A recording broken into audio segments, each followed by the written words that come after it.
Hey bees, I'm Marie from Humblebee and Me, and today we are looking at some essential oils that I am getting rid of. When I first got into this hobby back in 2011, I started ordering lots of ingredients on the internet. And the thing about ordering essential oils on the internet is that you can't smell them before you pay for them. So I quickly amassed quite a large collection of essential oils, some of which I liked and some of which were kind of meh, and some of which were just downright awful.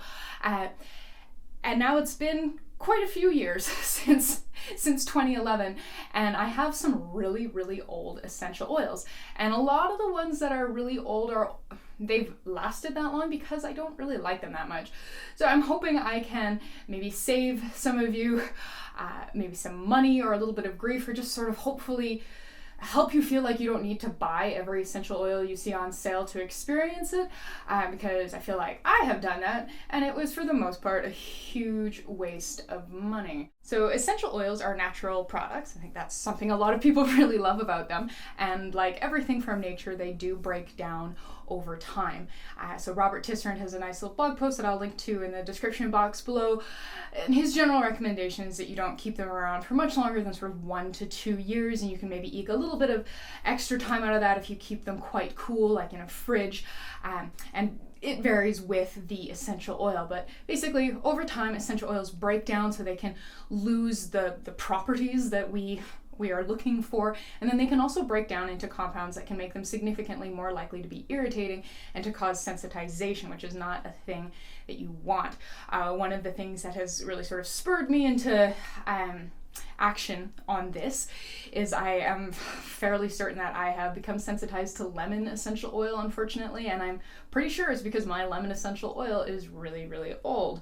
So that's given me a bit of a kick in the pants to go through my essential oil collection and get rid of the old stuff. So today we're going to be looking at some of the stuff I'm getting rid of and why, beyond the just it's really old, and hopefully we can save you some money and some heartache. Okay, so I've taken a look at the essential oils, I'm broken them into a few categories, and I thought we'd, look at them kind of category by category. Category 1 is super herbaceous smelling essential oils. So I really like rosemary, but I found that sage, thyme, and basil, they all just smell like sauces or condiments to me. I've never really warmed to them, never really found ways I enjoy using them, and just, so I'm getting rid of these, and I won't be repurchasing them. Next category is essential oils I'd never heard of that were being discontinued, so I bought them because they were on sale. So I've got some buchu and some hyssop essential oil. I have never seen these used in formulas. From the looks of the liquid levels, I've never used them in a formula. They really don't smell very good. Like, they were being discontinued for a reason, so yeah, if you've never heard of an essential oil, you don't have any experience with it, and it's being discontinued, I would just say give it a pass. Because even if you do end up loving it, you're probably never going to be able to buy it again. But chances are you're not going to end up loving it, because if you loved it, other people would love it, and they'd probably keep selling it. So here are two weird ones, Heidecheim and curcuma. Hope I'm saying those right. And judging by the liquid levels in these, I actually did like them. Like, they do both smell quite nice. But these fall into the category of really weird essential oils I was never really able to use in products on my blog because no one has them. This is obviously an issue that's fairly unique to me, but it's definitely a consideration that I kind of take into account when I create scent blends for things. And if my entire product is based around one essential oil from one place that's probably been discontinued, it makes the recipe really inaccessible. Super smoky essential oils. So this is birch tar and this is cade, rectified cade. Unrectified cade is super bad for you. These are both just the liquid level is maybe 5 to 8 mils below where it was when these bottles were new, because these things are so incredibly potent that even incredibly tiny amounts of them completely overwhelm products. So I definitely don't need multiple smoky essential oils, and both of these ones are really quite old, and I found that I've really stopped making super smoky things. I think one of the last smoky products that I made was winter solstice soap several years ago, and I discovered that all the soaps that aged anywhere close to that soap also ended up smelling kind of just like a barbecue, and it was just won't be replacing these. So this is some lavender, and I really do like lavender, but this falls into the category of buying every version of something all at the same time just to see. And New Directions Aromatics had a sale on lavender, probably in like 2014.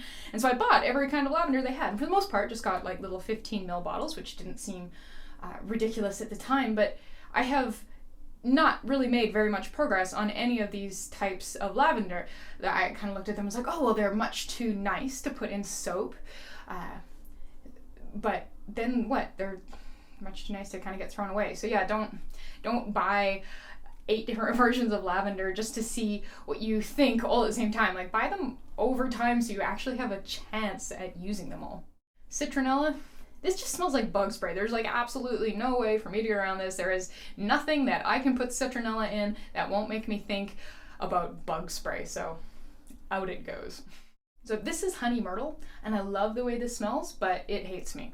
I have not been able to do anything with this without it just making my body incredibly unhappy. So out it goes. Some other ones I'm getting rid of. We have some really sadly large bottles of citrus essential oils. According to Tisserand, citrus essential oils are sort of especially prone to oxidization, which can then lead to sensitization. So want to be extra careful with these ones. And these are really old. Like these, I think they date back to like 2014.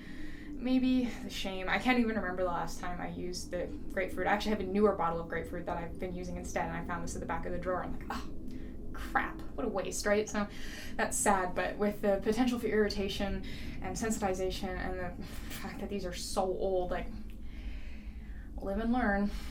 What I've been learning as I've been going through my essential oils and choosing the ones to get rid of is that the classics are classic for a reason.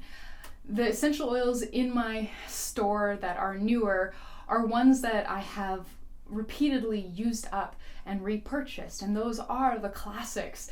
Things like chamomile and lavender, and for me, labdanum and benzoin, and some of the citruses, though as previously seen, I have fallen victim to buying those in unusably large quantities in the past.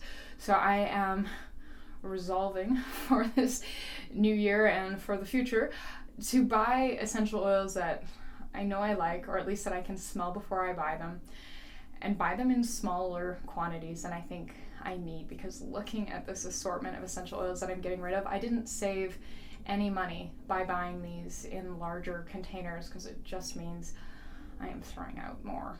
Okay, well, hopefully you found that useful, and hopefully you can learn from my mistakes, save a bunch of money, and not accumulate a ton of essential oils that you will never be able to use in any reasonable amount of time.